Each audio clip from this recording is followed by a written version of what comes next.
International news and comment live from Moscow. This is RT with me, Yulia Shapovalova. Thanks for joining us. Self-defense forces are on high alert in the eastern Ukrainian city of Slavyansk after a deadly shooting at a checkpoint saw 5 people killed. The shootout broke a truce announced in the city during Easter. Activists claimed the attackers were members of the neo-Nazi right sector group. Paul Aslia now reports. We are in the town of Slavyansk in the eastern Ukraine, where on Sunday morning 5 people were killed when members of the right sector attacked a checkpoint exactly like this one. As a result, just about every road in the town now has a block post like this with tires and guarded by armed men. The situation is stable and quiet. There are almost no newspapers in the town, which means that most people here actually don't really know what's happening.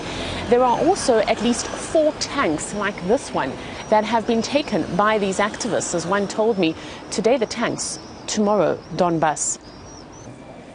Posters like this are dotted around the town. New laws kill Ukrainians. Obviously, everyone here extremely angry with what they say is an illegal government in Kiev. The new mayor of the town has called on the Russian president to protect the population because although things might seem peaceful, there certainly is an undercurrent of anxiety and tension. There is a curfew in place in the town. From midnight until 6 o'clock every morning, no one is allowed on the streets. Tomorrow, Tuesday, the 3 residents who were killed will be buried. Until then, the mood is extremely tense. Paul Aslia, RT, Slavyansk, Eastern Ukraine. Ukraine has violated the peace accord agreed upon in Geneva. That was the statement by Russia's Foreign Minister Sergei Lavrov, who challenged Kiev's ability to control the situation in the country. Kiev's authorities do nothing. They don't lift a single finger to fight the causes of this deep crisis. They can't, or don't want to, control the extremists who continue to call the tune.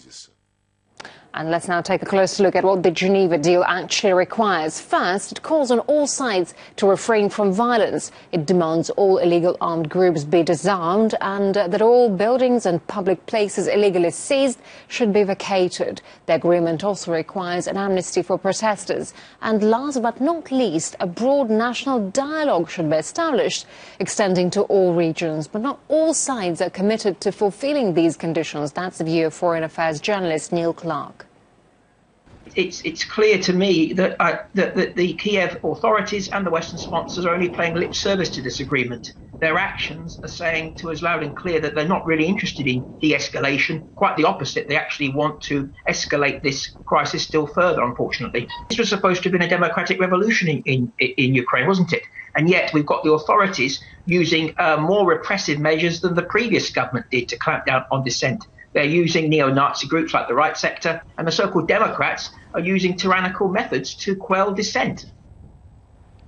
Kiev has now halted its military operation to quell the unrest in the east, which it regards as separatism and terrorism. The crackdown began last Tuesday after protesters ignored an ultimatum to leave the administration and security offices they've occupied in about 10 cities. One of the fiercest confrontations happened in the city of Gorlivka, where people demanded the police chief step down, and they seized the headquarters along with the town hall there. After that, Kiev began its offensive. Tuesday saw the first casualties. 4 protesters reportedly died when the army stormed an airfield near the town of Kramatorsk. 3 more were killed on Wednesday at a military base in the city of Mariupol. The same day, Ukrainian soldiers refused to shoot at their own people and switched sides in the town of Slavyansk. The truce is fragile, as we've seen, and the army remains battle-ready in the town of Izum, near the restive Donetsk region, and activists are still at their barricades there. The Russian president has signed a decree to exonerate Crimean Tatars who had been deported from their lands during the rule of Stalin. Vladimir Putin said that the process is crucial for Crimea as it adopts to becoming parts of Russia. And earlier, the Crimean parliament issued guarantees that the rights of the minority be restored, including adopting Tatar as one of the region's official languages.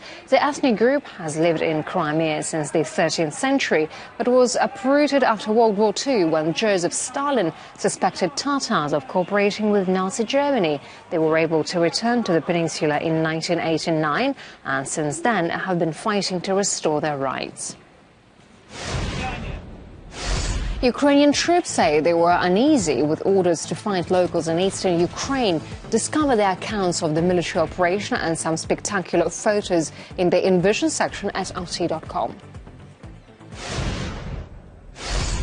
Meanwhile, Western governments are still blaming Russia for stirring unrest in Ukraine, with US senators calling for tougher sanctions there. That's why Moscow now looking to China for future business deals, including the construction of the so-called Power of Siberia gas pipeline. RT's business presenter Katie Pilbeam explains. Threats of consequences over the Ukrainian crisis, including talks of wider sanctions, are alienating Moscow from its Western partners like never before. Additional consequences that we can impose on the Russians. There will be additional and far-reaching consequences. Restrictive measures against 21 individuals. There will be a suspension of political relations between the European Union and Russia. We are going to be working on sanctions.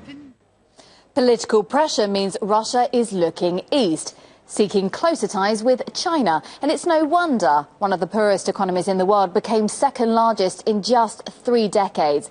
The country's thrown the doors open to foreign investors, offering assets to privatise. This helped the Asian powerhouse grow faster than the EU's largest economy, Germany. And according to the Economist newspaper, it's set to become the largest economy within the next 5 years. Now, on the way to the top, China's already passed a milestone, becoming the world's largest trading nation. So what's in it for Moscow then? Well, Beijing needs energy to fuel the economy. The two are now negotiating a price for Siberian gas, which is expected to provide the world's most energy-hungry consumer with 30 years' worth of Russian gas.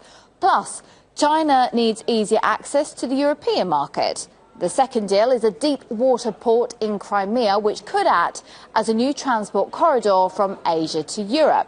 Now, in money terms, this could mean at least $1.5 billion a year for Crimea. So, sanctions or no sanctions, as far as Russia and China are concerned, it's pretty much full steam ahead. Moscow and Beijing have been working on a gas deal for over a decade. It's expected to be finally sealed next month when President Putin heads east. China expert Andrew Leung believes a long partnership is an offing, one which could challenge the international economic status quo. Both countries are at the cusp of a possible Eurasia century. I say this because the interests of both countries are beginning to converge. China wants a lot of resources and Russia has them in abundance. Also, because of geopolitical considerations, supply of energy from Russia through overland to China would be much safer than transporting the energy and resources through areas which are likely to be controlled by the world superpower America. And of course, trade demands a payment system, and because of the possible sanctions, these huge energy contracts are likely to be priced outside the US dollar. And that, of course, tally with China's desire to internationalize the renminbi.